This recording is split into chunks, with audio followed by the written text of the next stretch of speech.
Hello, my name is Stephanie Palencia, and I'm saying my name because you don't know me. We never saw each other in class. So, this is the Films versus History assignment. I'm proud to say that I enjoyed this assignment and I learned a lot about the Caribbean history. And also, it taught me that you can find history whatever, whenever, if you open your eyes to it. Because I never thought that I would find a historical moment and a romantic comedy movie. So let me tell you first about the historical event that I chose. The historical event that I chose is the Fleet of 1715, or also known as the Fleet of Play of 1715. Let me tell you, the play is plata in Spanish, which is silver, that was carried on the ships that they were taking. The fleet, or a fleet, it's a bunch of ships, of sail ships, going to a place where one of the colonies of the Spaniards, and the 17th century, to the Spanish crown or the Spanish territory. So this was because of the King Philip V. He was married before with Maria Luisa, who was an excellent queen, but she died in 1714, and because of the sexual needs of the king, he had to marry again. He did an arranged marriage. Well, it was an arranged marriage with the now Elizabeth Farnesa, which will become the Queen of Spain. Following the protocol, they had to give, well, the king had to give her gifts, and he was eager to, seal the marriage. So he sent to one of the colonies that he needed the fleet. He needed the ships to go to Spain, but the weather and the pirates at that time were not helping. So the person that was the captain of the ship said we can't. He was like, no, you need to do it. So that's why these people, even though the weather was bad, even though they knew that some stuff was gonna happen, the king Philip said to them, I don't care the risks, just do it. The people then departed from Cuba, the Havana. There were 6 days already on the trip, the process of going to Spain. There were already 6 days in the sea, and a storm came. It was more than a storm; it was a hurricane, and they were in the Bahamas. So that's why now it makes sense. The movie that I'm gonna tell you what it's about after is on it's taking place on Florida and the Bahamas. The hurricane, destroyed the ships, 11 of them. There were 12, which were called galleons. That these were especially just for trading and for taking the treasure of the kings. Um, the ships were especially for that they had three decks and one master deck. Um, so why would Florida also take part of it? Because the ships were destroyed on the sea, and all the treasure was spared in the sea. Some of it went to the coast by Florida Keys, and some of them were to the other side, it stayed on the Bahamas and a little bit for Cuba and all that. So how we know all of this, how we know the date to happen, which it was in 1715 on June 30. This happened. We know this because someone, the lore, well, someone from Britain, it's called Lord Archibald Hamilton. He was from Britain and he was the governor in Jamaica. So he knew what happened because everyone was on top of everything happening because of the pirates, because of everything going on. He knew what he saw and he knew everything that happened. So he sent to many of the lords um, a letter of what happened. This letter said everything about the ship, everything about why it was sent, what it had inside, and he wanted to go and take the treasure that was in the sea, because at this time in the 17th century, the pirates were a common thing. Pirates meaning not like R and all that. Pirates, the people that stole the money, people that will assault you, and people that wanted money, like robbers. So yeah, not just like friendly pirates that will do R. Um, so this made sense. Everybody was looking for the money. Everybody was looking for the gold. Everybody was looking for everything that was there from the colony of Cuba, Havana. Well, with Cuba, Havana, Cuba overall was a territory of Spain, so Britain didn't have that space, and going through that gold and the treasure was like something big. Like they will get what the Spaniards were taking to Spain, and it will benefit them. And so this treasure was not found by them. Like it was a little bit found by them maybe, but it was a lot. So still nowadays, some of the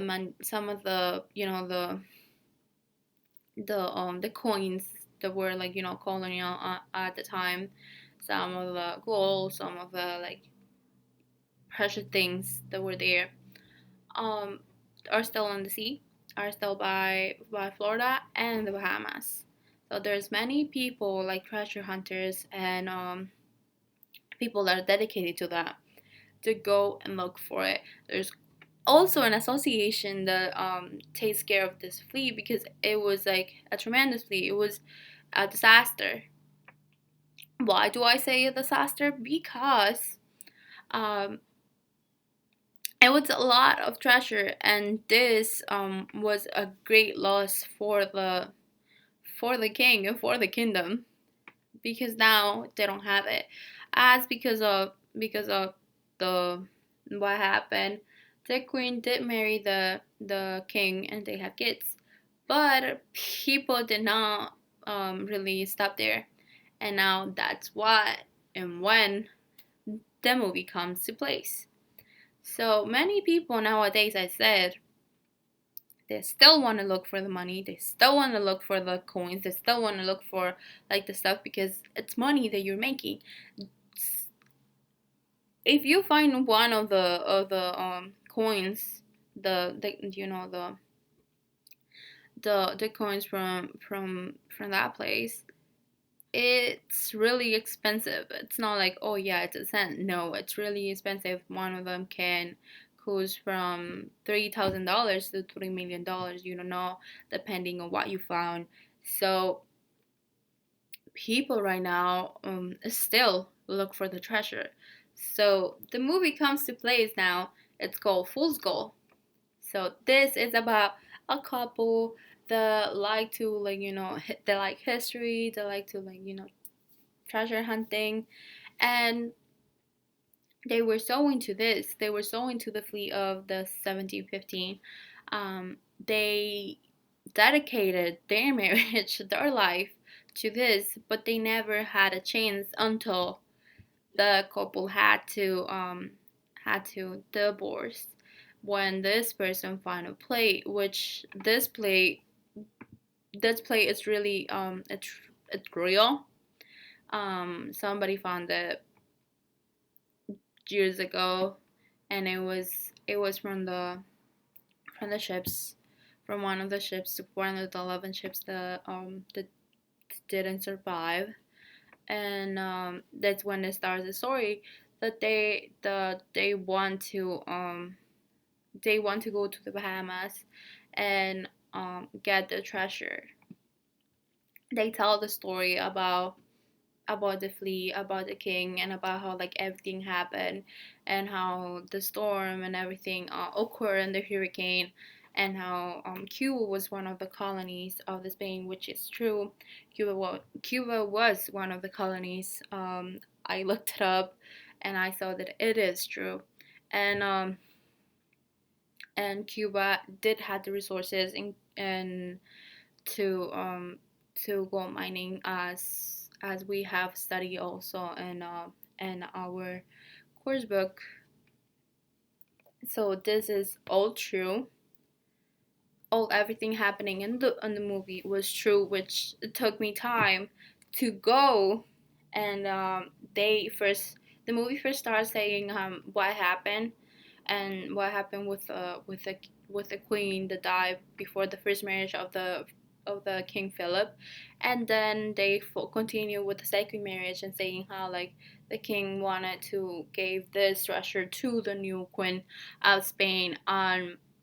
Everything is really accurate, and it surprised me because I thought, like, at first I thought that this was not real, and I had to do a lot of research and a lot of pages, because this is something well known. Many people write about it, and it was really difficult to find a reliable source, because the things that I saw the most were blogs of, or like, treasure hunters telling the blogs, until I found this letter that was sent by the actual Hamilton, which makes sense and made accurate everything that I found in the blogs and that I found in the other pages, where I even find an ad what they're selling this treasure to the people, and you can buy it. It's a thing, you can buy it. So the only thing that I did no like, and I think like it's because they wanted to make the movie more interesting, was they put inside a family called the Bangors. This family was supposedly not a legal family, because the captain of the ship had a mistress, and this mistress was from Mexico, and so he found her on one of the the travels that they did, and one of those trips that they did to Mexico. So that's how he found her, and he had her, but it was really a secret. Nobody knew. Um, and then one of the people of the, like, selling, and being one of the people, like, controlling one of the ships, was his son, which he was 18 years old, and was called Sebastian Banger. I looked that up. I looked everything about the Bangers. I looked for the fleet, and the only thing that appeared was the movie, and I didn't see anything about the Bangers. I didn't see anything about like a song that was not known. Like, it was supposed to keep all the secret, but I don't see in the on the history side. I looked it up. I looked everything, and that's the only part that it's not really 100% accurate real, because nobody knows about it. It's just part of the movie, like what they implanted to make it more romantic, and to make it more like, an awe moment, like, aw. But after all, the movie is really accurate. There's people know about history, and there's people like relate, like these people say everything that happened before. So I would like to see just like, the real parts of the history in the movie, because this makes someone, maybe if they don't look it up, uh, confused. And because all of it, almost all of it, is true. So it makes them believe that the bangers were real too. So one thing of the movie that I did not like was that, because then people that are not really historians, people that are not really into history, like they just know a little bit, they will believe what happened, and then they will tell the story like that, which it's not 100% accurate, and which it will alter the story, like the history that really happened.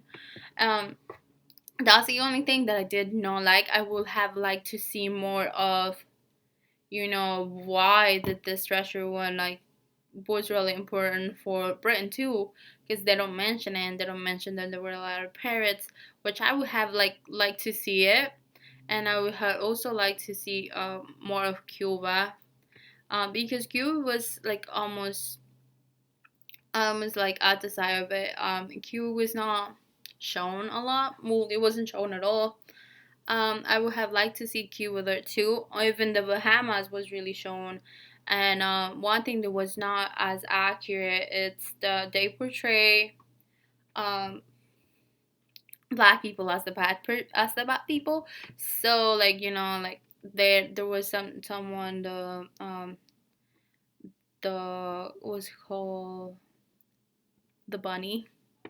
The name of the that he put himself, he was the boss, and he at first was the bad person. He was, well, in the whole movie was the bad person. I feel like it's a little bit like racial what they did, because they could have put other like historian or other like treasure hunter or like other person to go and say, oh, I want that clue that you have, so I want to get the treasure, like fighting for the treasure. It had to be someone that was black, and they have a little bit of an accent.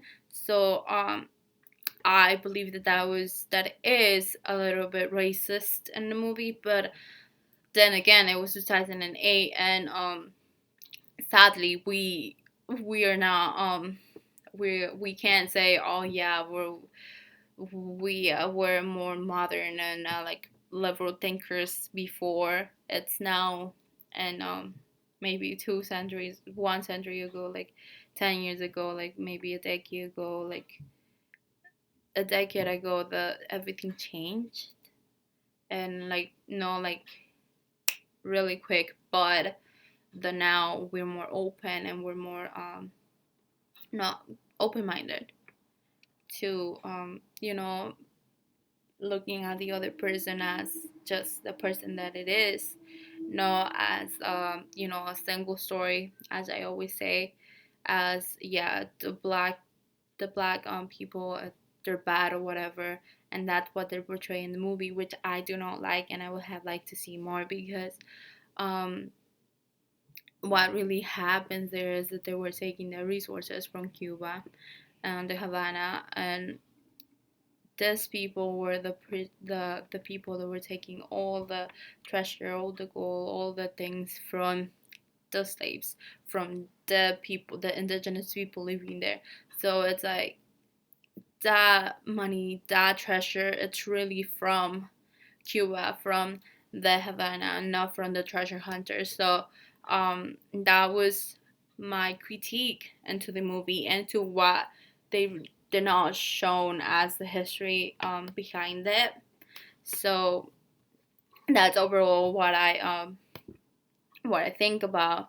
And now I'm gonna leave also where I found all this information, which were some sites. There's also a book and some YouTube videos of, as I said, some commercials where they sell this treasure overall. So thank you, and bye.